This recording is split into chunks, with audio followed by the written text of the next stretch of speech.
Alors, nous allons passer à la deuxième partie, donc après cette table ronde, et encore merci aux trois intervenants. Alors, quand j'ai préparé cette petite fiche de présentation, je me suis demandé que dire sur Étienne Klein, tant la liste de ses activités, de ses domaines de compétences est grande. Alors, je vais résumer, ça va vraiment être résumé, parce que quand vous voyez, il a un site, il a une fiche Wikipédia, donc tout ça, c'est très complet. Bon, j'ai vu que vous étiez né un 1er avril, alors déjà, ça m'a bien plu. Mais outre ce sourire auquel ça nous fait penser, vous êtes centralien, titulaire d'un doctorat en philosophie des sciences, fondateur du laboratoire de recherche sur les sciences de la matière au commissariat à l'énergie atomique où vous exercez toujours. Vous êtes membre de l'Académie des technologies. Vous êtes auteur de nombreux ouvrages, dont le dernier Idées de génie aux éditions Flammarion que vous avez coécrit avec Gauthier de Pandour. Vous animez également toutes les semaines une émission sur France Culture, la conversation scientifique. Je vous recommande, et puis elle est disponible en podcast, c'est très pratique. Vous êtes aussi un grand sportif, un alpiniste notamment, et cela vous a pas mal inspiré dans vos réflexions. Alors, juste avant de vous laisser la parole, je vais citer une phrase que vous avez citée dans une interview que vous avez accordée récemment au journal suisse Le Temps, qui vous avait soumis au questionnaire de Proust. J'adore cette phrase parce que j'ai l'impression, je m'y retrouve complètement, donc c'est pour ça que je me permets. Donc à la question, votre dernier cauchemar, vous avez répondu « Je randonnais dans la Beauce, pas la moindre montée ». Je trouve que ça vous résume bien, j'adore, donc voilà. Mais c'est pas pour parler alpiniste que nous vous avons invité ce soir, mais plutôt pour vos travaux menés au CEA sur la place du numérique dans la société. J'ai rien contre la Beauce, hein, mais... Merci Étienne Klein.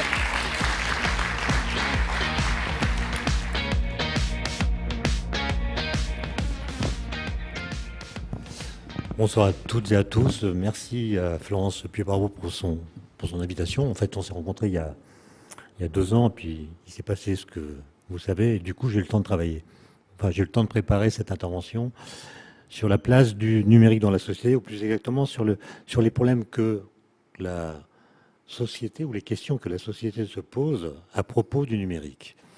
Il y a un auteur que j'aime beaucoup citer, qui est Paul Valéry, qui disait l'homme sait en général ce qu'il fait, mais il ne sait jamais ce que fait ce qu'il fait. Et je pense que le numérique, c'est un peu ça. C'est-à-dire que les gens que vous êtes savent ce qu'ils font, mais ils n'ont pas forcément conscience, et pour cause, de ce que va faire ce qu'ils font. C'est-à-dire comment la société va réagir à ces évolutions qui sont rapides, qui sont intenses, qui sont profondes. Et donc, on doit essayer de réfléchir, même si la réponse sera toujours douteuse, aux effets que produisent nos actions. Alors, il y a un truisme que je vais rappeler, qui est que ce numérique, ces technologies numériques, changent la société d'une façon qu'on pourrait qualifier de systémique.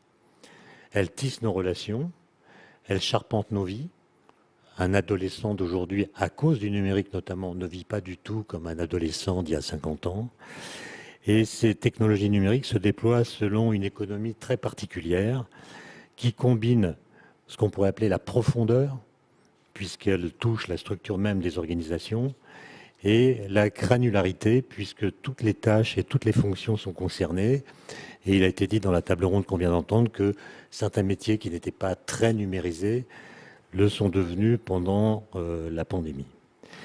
Et si on regarde les discours publics, qui sont très nombreux autour du numérique, on voit que ces technologies numériques sont associées à des notions disparates, telles que mise en réseau de l'information, cybersécurité, tracking, robotisation, impact sur l'emploi, intelligence artificielle évidemment, souveraineté, géopolitique, big data, etc.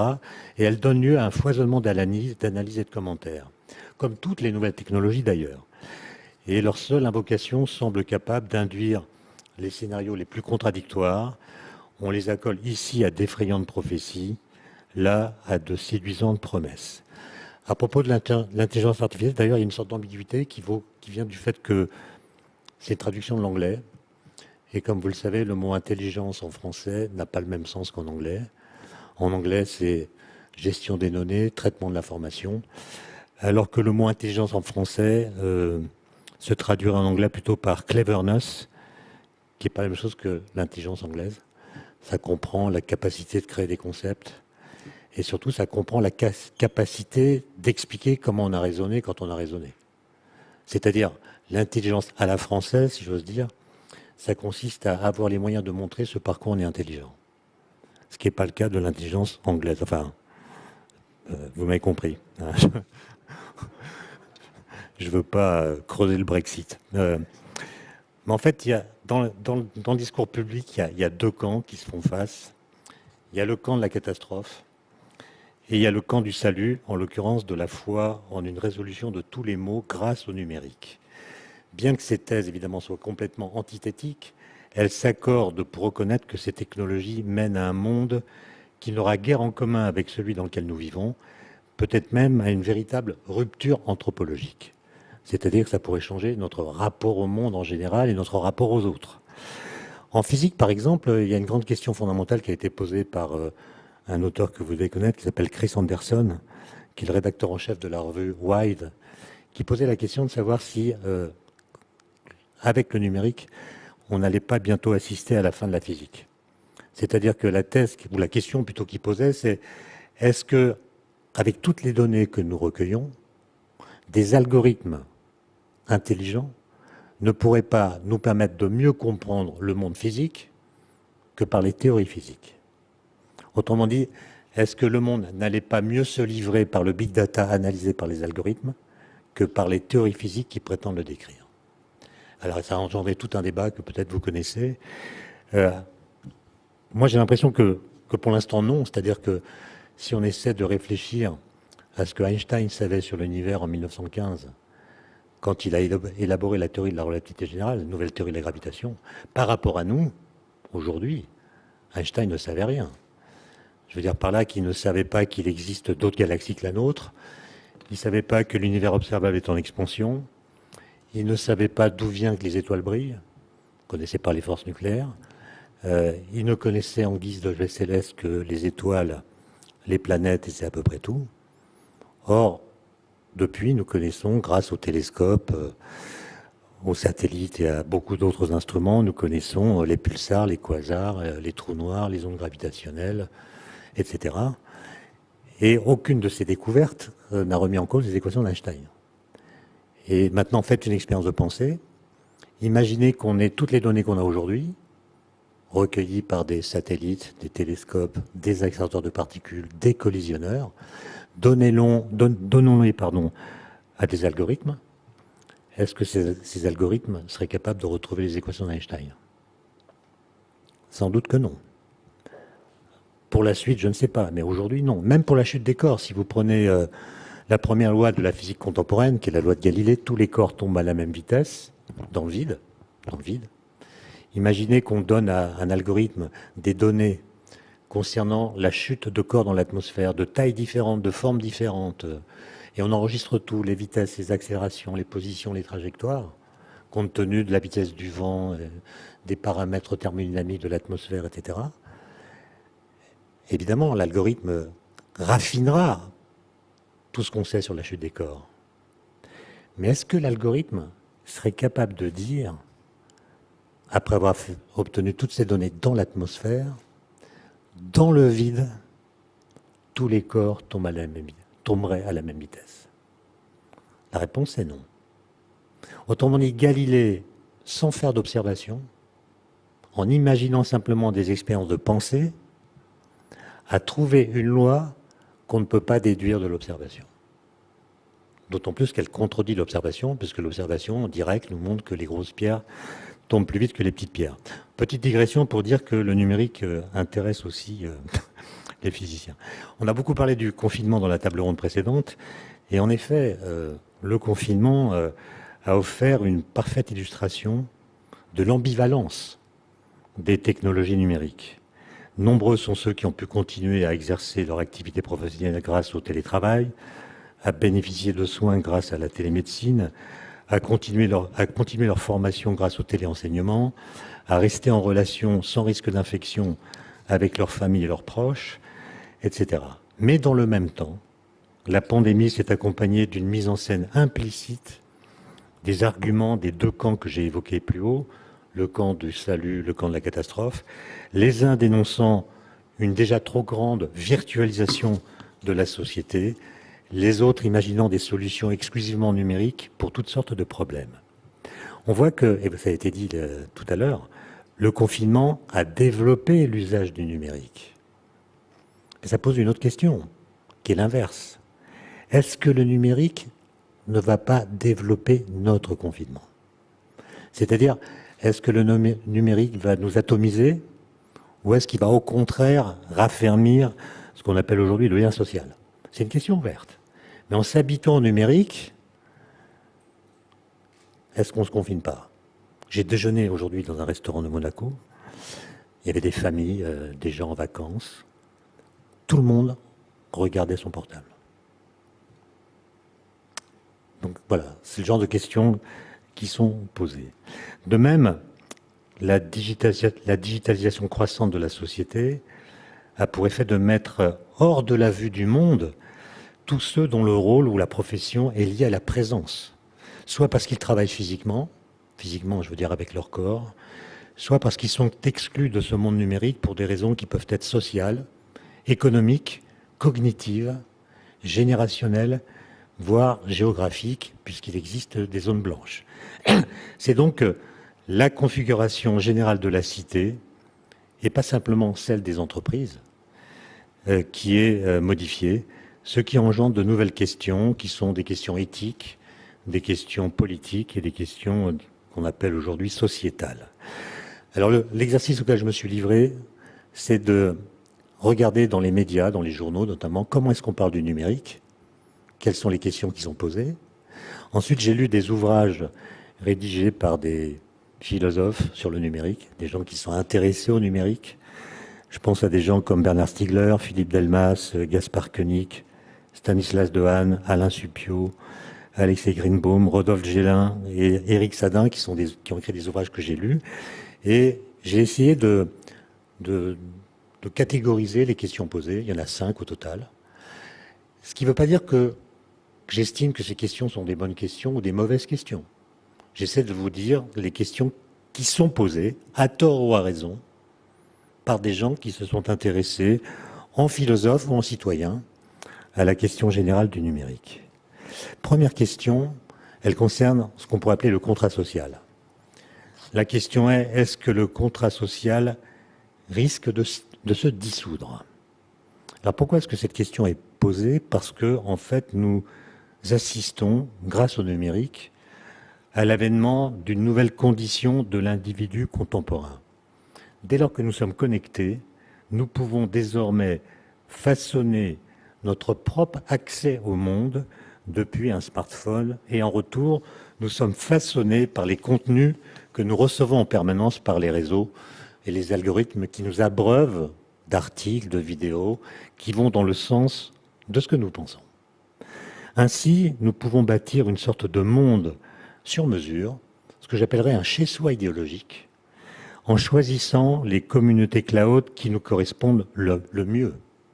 Certaines des communautés susceptibles de nous convenir peuvent même nous être proposées, voire imposées par des algorithmes d'intelligence artificielle, ce qui peut nous influencer jusque dans nos croyances les plus profondes par le biais des interactions numériques. Se met ainsi en place ce que Tocqueville, dans La démocratie en Amérique, appelait des petites sociétés, ayant des convictions et des pensées très homogènes, chacune choisissant sa cause. Ces sortes de clans ne sont nullement des lieux de réflexion ou de débats contradictoires comme les salons du XVIIIe siècle. Ce sont les chambres d'écho des pensées collectives de groupes particuliers. Dès lors, il ne semble plus nécessaire que les citoyens s'accordent par un contrat social, au sens de Jean-Jacques Rousseau, ni même sur les fondements de la coexistence commune de ces différentes bulles cognitives. Chacun est dans sa bulle, et les valeurs que défend sa communauté numérique peuvent lui apparaître comme plus importantes que les valeurs du contrat social. Ça n'a pas été dit hier soir, mais il me semble que ça peut être une des composantes de l'abstention. Cette tendance est d'autant plus facilitée que les nouveaux usages du numérique démultiplient les canaux de diffusion horizontale des idées. Finalement, dans les mêmes canaux de communication circulent des connaissances qui peuvent être scientifiques ou autres, des croyances, des commentaires, des opinions, des fake news, enfin des bobards qu'on appelle des fake news. Et ces choses qui ont des statuts cognitifs très différents, du fait qu'elles voyagent dans les mêmes canaux de communication, se contaminent mutuellement. Quand vous avez affaire à une connaissance scientifique, vous allez vous demander si ça n'est pas en fait la croyance d'une communauté particulière. Quand vous avez affaire à une croyance, vous allez vous demander si ce n'est pas une connaissance qui aurait été injustement méprisée, etc. Et ça pose la question de la diffusion des connaissances dans un monde numérique. Sachant que, ça a été démontré par 1000 expériences, nous avons tendance, alors même que nous déclarons aimer la vérité, à déclarer vraies les idées que nous aimons. C'est-à-dire que dès qu'on voit une information qui va dans le sens que nous souhaiterions qu'il soit vrai, même sans faire d'enquête, nous la partageons plus vite qu'une information qui nous déplaît. Et donc, cette question du statut de la connaissance dans un monde numérique me paraît être la question éthique numéro 1, plus importante que celle de la voiture autonome, à laquelle on soumet des tests qui montrent que certaines situations peuvent être difficiles à trancher pour un algorithme. Faites l'expérience que j'ai faite hier soir en préparant cette conférence. Demandez à Google, est-ce que la Terre est plate? Normalement, Google, dans un monde respectueux de la connaissance, devrait me répondre, non, elle est ronde. Et voici comment nous l'avons su dans l'histoire des idées. Eh bien non, Google, avec ses algorithmes, considère que je suis quelqu'un qui m'interroge sur la forme de la Terre, qui est une question tranchée, comme vous savez, et Google me propose directement des sites platistes. D'accord? Comme je suis armé pour savoir que la Terre est ronde et non pas plate, tout va bien. Mais si je ne l'étais pas, par exemple, si je me posais la question, est-ce que les vaccins sont dangereux pour la santé? Si vous posez la question, on vous envoie directement sur des sites anti-vax. Et donc vous voyez que les algorithmes induisent des biais qui, à mon sens, sont des questions éthiques de premier ordre. Deuxième question qui apparaît dans les lectures que j'ai pu faire, vous la connaissez bien, comment garantir la protection et la sécurisation des données personnelles? Se fait jour en effet la crainte qu'une civilisation, le numérique, s'immisce partout, débouche sur une société de contrôle de la vie privée et même des orientations politiques des citoyens.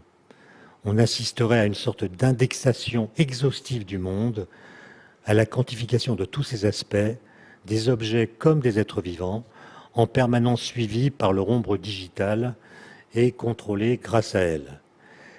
On ne pourrait plus vivre sans être surveillé par les raies de plus en plus affinées d'un maillage numérique invisible et omniprésent. Dans ce monde-là, comment garantir le droit à la vie privée, le droit de pouvoir être vraiment seul, ou bien avec autrui dans une intimité absolue? Ces notions, qui pour nous sont fondamentales, seront-elles aussi fondamentales pour les générations futures? Comment garantir le respect continu de la part cachée de chacun d'entre nous? Est-ce qu'on pourra le faire par des mesures d'ordre législatif, ou bien cette préoccupation doit-elle être techniquement intégrée dès la conception des outils numériques? S'exprime de façon concomitante, même si c'est peut-être avec moins de force au sein du public, la crainte de piratage malveillant, de mésusage, de détournement rendu possible par ces technologies. Troisième question, allons-nous éprouver une honte prométhéenne? Alors je m'explique. Les objets technologiques nous sont devenus familiers, ils nous semblent naturels, même si le rapport que nous entretenons avec eux est d'ordre quasi magique. Personne, en fait, ne sait comment ça marche. Moi, je suis professeur à l'école centrale, je forme des ingénieurs. Ils savent, comme tout le monde, que si j'appuie sur mon écran de téléphone sur des lettres, je peux envoyer un message à un correspondant qui est en Australie, par exemple, qui va le recevoir sur l'écran de son téléphone. Si je leur demande, mais comment ça marche? Qu'est-ce qui vectorise cette information? Ça passe par des satellites, c'est des ondes électromagnétiques? Personne n'en sait rien. C'est-à-dire que plus un objet est complexe, et un iPhone, c'est d'une complexité incroyable. Quelqu'un a dénombré 17 prix Nobel qui interviennent dans la conception d'un iPhone. Plus un objet est complexe, et plus il est facile d'usage. Il n'y a pas de notice pour les iPhones. Donc il n'y a pas du tout besoin de savoir comment ça marche pour le faire marcher. Ça, c'est quelque chose que les philosophes des Lumières n'avaient pas du tout prévu. Eux pensaient que plus on répand dans la société des objets techniques, plus les connaissances scientifiques qui sont nécessaires pour comprendre comment ces objets fonctionnent vont se répandre. Autrement dit, plus il y aura de technologie dans la société, plus la société sera scientifique. C'est d'ailleurs pour cela qu'ils ont écrit l'encyclopédie, pour expliquer comment ça marche. Et on voit que sur ce plan-là, ils se sont trompés. Et donc, il y a une forme de fierté à appartenir à une espèce capable de fabriquer des objets aussi complexes, et en même temps une forme de honte par le fait que dans beaucoup d'activités, ces machines nous mettent des raclés. C'est-à-dire que le silicium écrase le neurone, dans des exemples que vous connaissez très bien. Et en 1956, un philosophe qui s'appelle Günther Anders, qui a été le premier mari d'Hannah Arendt, avait écrit un texte dans lequel il parlait d'une honte prométhéenne, qui était la honte qui s'empare de l'homme devant le constat de l'humiliante qualité des choses qu'il a lui-même fabriquées. Le degré de performance atteint par certaines de nos technologies, il écrit ça en 1956, nous persuade en effet que nous ne saurions plus être à la hauteur. Alors avec de semblables récits qui inondent notre imaginaire et même agressent notre dignité d'être humain, pourrions-nous être tentés d'abandonner notre idéal d'autonomie en déléguant une partie de nos choix à des machines toujours plus parfaites qui pourraient choisir et décider à notre place. La course incessante visant à limiter les performances de ces machines, la course incessante visant à imiter les performances de ces machines, transformera-t-elle l'homme en une espèce d'être hybride intégrant des technologies au sein de son propre corps, ou au contraire, l'homme sera-t-il invité à davantage cultiver son humanité irréductible, c'est-à-dire ce qui le différencie des machines? Alors si j'en crois les livres que j'ai vus, les avis sur cette question sont partagés. Quatrième question, que va devenir le travail humain? Le travail est en général considéré comme épanouissant lorsqu'il permet, entre autres choses, de faire l'expérience de son efficacité personnelle et de l'émotion qui accompagne ce constat. Je sais ce que j'ai fait et je suis content de l'avoir fait. Mais l'accélération véhiculée par les technologies numériques change en partie la donne, notamment en déclassant ou en remplaçant certaines activités autrefois entièrement accomplies par des êtres humains. Plus globalement, elle ne permet plus au cerveau humain de toujours distinguer ce qui relève des algorithmes et ce qui constitue leur propre pensée. Quand vous avez une réflexion, une idée qui vous vient, quelle est la part de cette idée qui vient de vous? Quelle est la part de cette idée qui vient de votre contact avec des machines? À côté des innombrables opportunités qu'elle offre, la révolution numérique risque donc, c'est ce que disent certains en tout cas, de déshumaniser le travail si celui-ci en vient à être conçu sur le modèle des ordinateurs, c'est-à-dire comme le lieu d'exécution d'un programme. Devenus les maillons de réseaux de communication appelés à traiter en permanence un nombre toujours plus grand d'informations, les humains au travail ne seraient plus évalués qu'à l'aune d'indicateurs de performance, coupés de leur expérience concrète de la tâche à accomplir. Le risque, c'est ce que souligne par exemple Alain Supiot, professeur au Collège de France, le risque, dit-il, est de concevoir d'une part l'intelligence comme un programme, le cerveau comme un logiciel et l'homme comme un être programmable. Il dit par exemple ceci, Le fantasme aujourd'hui poursuivi est celui d'une mise en pilotage automatique des affaires humaines. Alors ça paraît un peu compliqué, mais pour sentir l'aspect éthique qui transparaît ici, faites l'expérience suivante que moi je fais régulièrement quand je vais dans le supermarché qui est à côté de chez moi. Si j'y vais à une heure creuse, il y a une caissière qui est là, qui attend, ou un caissier, et il y a des caisses automatiques. J'ai fait mes achats, j'ai rempli mon panier. Où est-ce que je vais? Je vais à la caisse automatique ou je vais à la caisse où il y a une vendeuse? Comment décider? Évidemment, vous allez vous dire, si je vais à la caisse automatique, la caissière pourra se reposer un peu, mais en même temps, je participe à la dégradation de son propre travail. Puisque je vais faire tout seul avec une machine ce qu'elle est payée pour faire. Et puis, peut-être qu'en allant la voir, je vais discuter avec elle et je vais faire que sa journée de travail sera moins pénible. Oui, c'est ça une question éthique. C'est une question pour laquelle il n'y a pas de solution. En tout cas, il n'y a pas de solution qui soit indiscutable. C'est pas une question qu'on peut résoudre en lisant la critique de la raison pure, la critique de la faculté de juger de Kant. Il n'y a pas une morale qui est au-dessus de nous qui nous dit quoi faire, puisque ce sont là des questions auxquelles la morale n'avait jamais été confrontée. Ce qui veut dire que la technologie pose des questions inédites.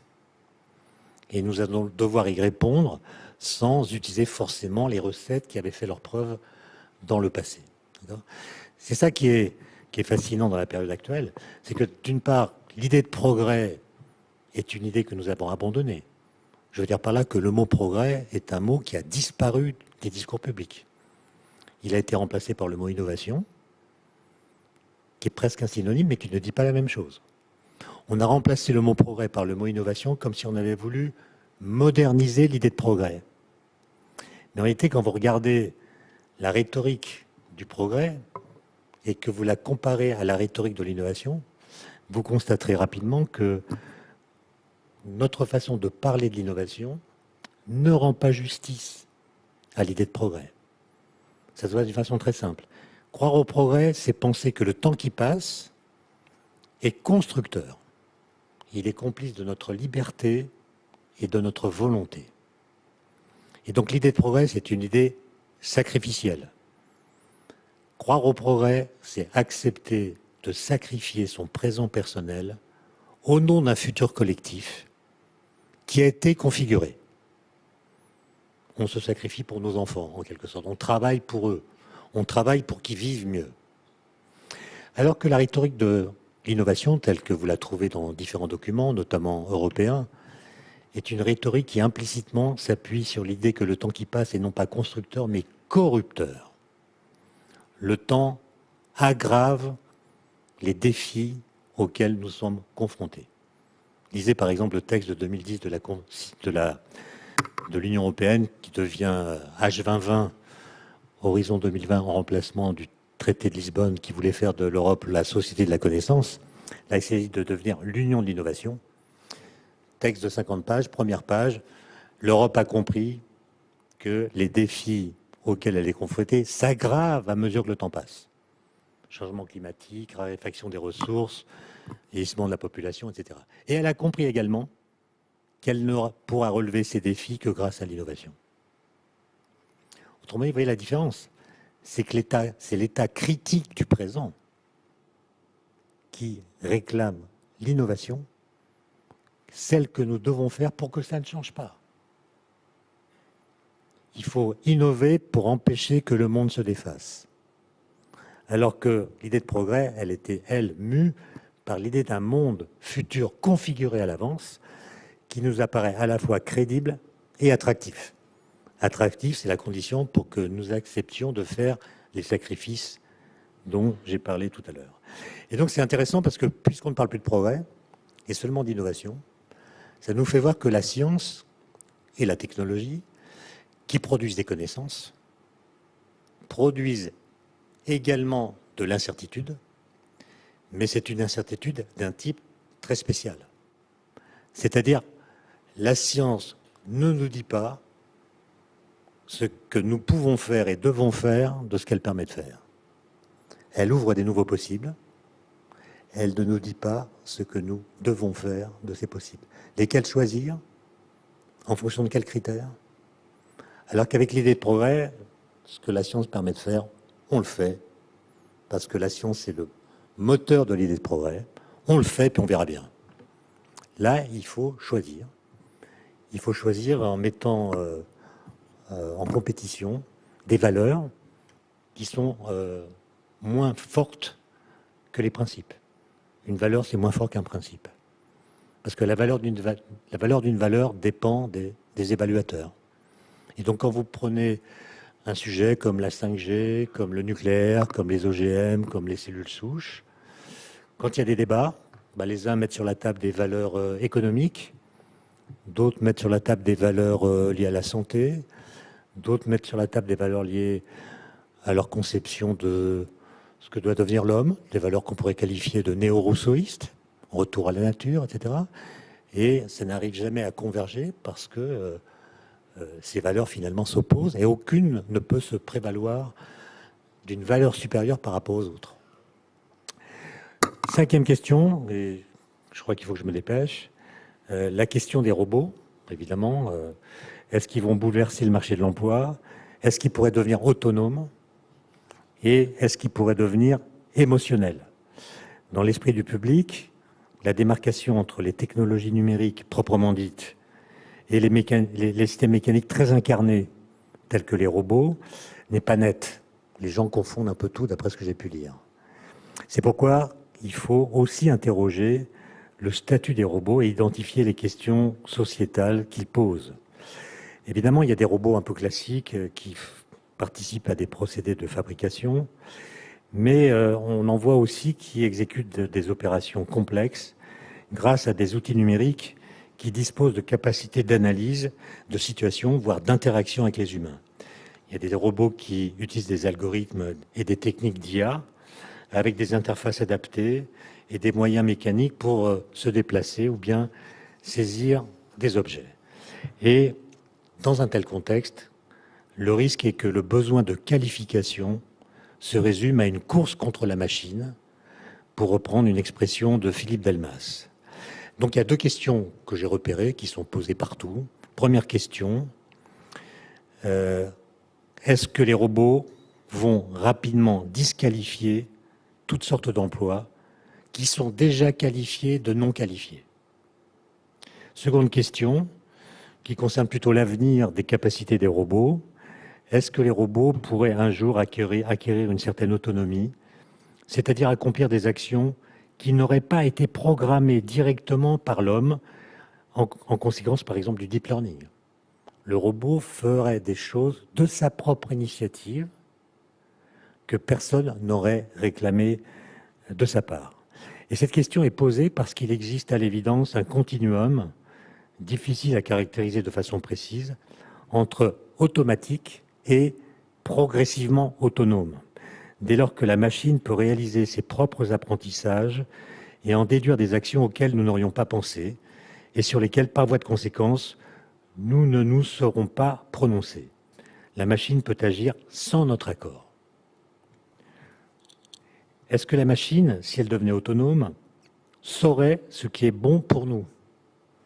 Alors c'est une question qui paraît un peu théorique, mais elle n'est pas si anodine que ça, car la recherche sur l'intelligence artificielle s'intéresse déjà aux interactions émotionnelles et à ce qu'on appelle l'empathie artificielle, c'est-à-dire à la possibilité de fabriquer des machines capables de produire une impression de sensibilité en s'appuyant sur 3 techniques différentes: la reconnaissance des affects, le raisonnement et la prise de décision à partir des affects, et la simulation d'affects grâce à des indices qu'on détecte dans la voix, dans le visage ou dans les gestes. Ainsi, entrons-nous dans une ère de brouillage de plus en plus irréversible des distinctions entre l'humain et les machines. Faut-il maintenir ces distinctions en les protégeant? Et si oui, comment? Ce qui m'a étonné, c'est de voir qu'il y a des gens qui défendent l'idée que ces distinctions sont essentielles, puisqu'elles nous caractérisent en tant qu'humains. D'autres disent, bah non, il se peut que nos émotions soient le résultat dans notre organisme d'algorithmes qui nous font avoir telle ou telle réaction en telle ou telle situation. Et si les émotions sont le résultat humain d'une algorithmique, pourquoi ne l'accorderait-on pas à des machines, entre guillemets, intelligentes et émotionnelles, hein? Alors, sur l'intelligence artificielle, je crois que je n'ai pas le temps de tout dire, mais en gros, ça sera ma conclusion. Il y a quatre questions sociétales et éthiques qui ont été identifiées, qui sont d'ailleurs traitées par les comités d'éthique en France, par le CCNE et par d'autres structures à l'étranger. Le premier problème, c'est le problème des biais présents dans les données d'apprentissage. Ça fait suite à la publication d'un livre écrit par une Américaine qui s'appelle Cathy O'Neill, écrit en 2016, dans lequel elle a recensé les biais de certains algorithmes de traitement de données qui étaient en vigueur aux États-Unis. Elle commence par exemple en donnant le cas d'un algorithme qui était censé évaluer de manière objective les performances des professeurs de mathématiques dans l'État de Washington. Elle a analysé ces biais et elle a expliqué comment cet algorithme avait pu entraîner le renvoi d'enseignants, par ailleurs excellents. Parmi les critères du programme figuraient les études suivies par les anciens élèves de chaque professeur. On regardait l'évolution de chaque élève, de ses professeurs, pour voir s'ils avaient fait de bonnes études ou pas. À de bonnes études correspondait logiquement une bonne appréciation pour l'enseignant. Un enseignant, c'est quelqu'un qui envoie ses élèves vers de longues études.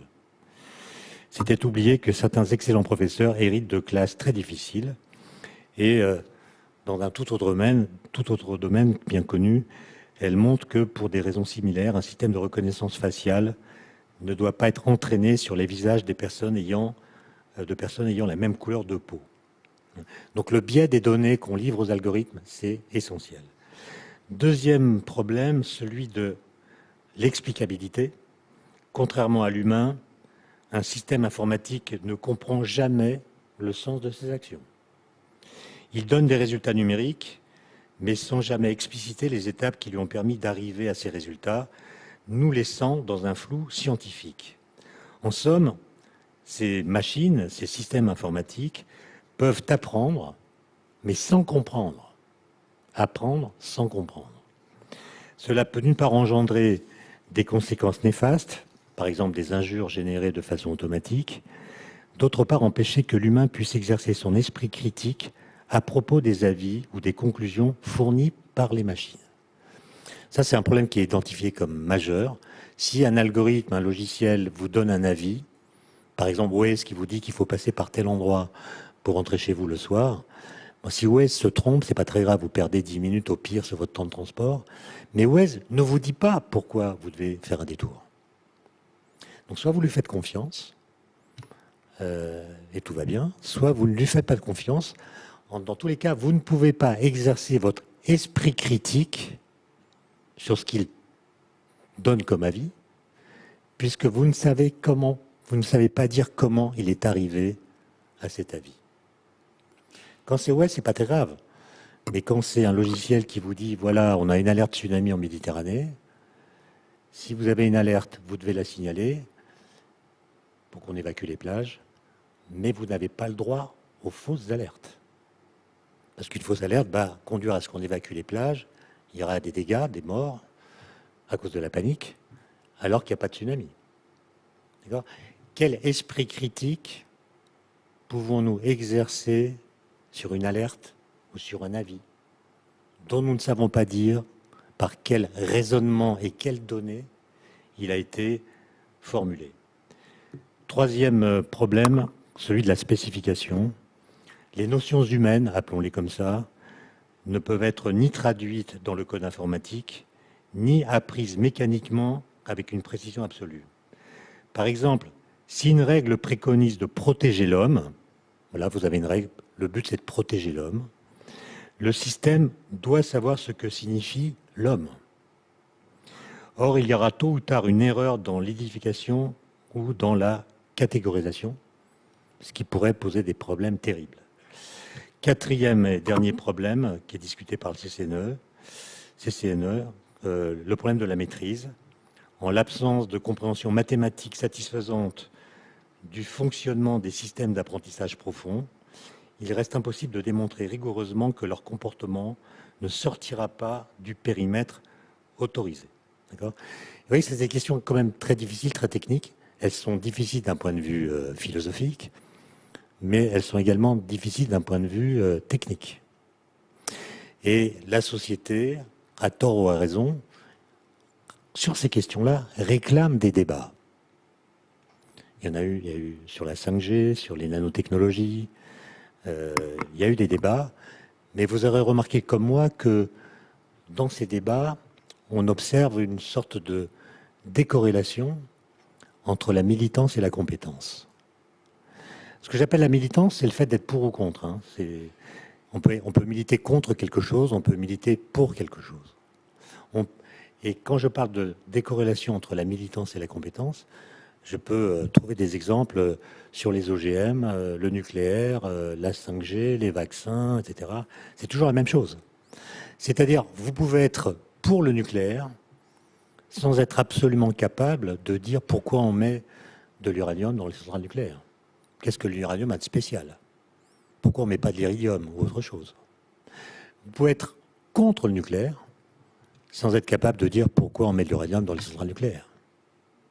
C'est comme si le fait d'avoir un avis tranché vous dédouanait de l'envie ou de l'obligation de vous instruire de ce à propos de quoi vous avez un avis. Je suis contre le nucléaire, je n'ai même pas besoin de savoir ce que c'est. Je suis pour la 5G, je n'ai même pas besoin de savoir ce que c'est, je suis pour. C'est ça ce qui est extraordinaire, c'est que nous jugeons des technologies non pas à partir de la connaissance objective et matérielle de ce qu'elles sont, mais à partir de ce que un philosophe des techniques qui s'appelle Gilbert Simondon appelait leur halo symbolique. Les technologies ont un halo symbolique. Elles distillent, elles diffusent autour d'elles une sorte de lumière qui s'insère dans un récit. Donc, par exemple, quand le maire d'une grande ville dit « avec la 5G, on pourra regarder des films pornographiques dans les cabines d'ascenseur », il crée un certain halo symbolique autour de la 5G. Quand un autre dit « avec la 5G, nous pourrons opérer des malades à distance », il crée un autre halo symbolique. Et c'est la mise en concurrence, c'est la compétition entre ces différents halos symboliques qui détermine le jugement de nos concitoyens. Et donc toute la question, ce serait d'inventer une forme d'ingénierie sociale qui permettrait de discuter de façon démocratique du type de compagnonnage que nos sociétés veulent avoir avec les nouvelles technologies. Qu'est-ce qui revient à l'avis, disons, au discours des experts, parce qu'à un moment, il faut quand même savoir de quoi on parle. Qu'est-ce qui revient à la discussion démocratique? Qu'est-ce qui revient à la décision politique?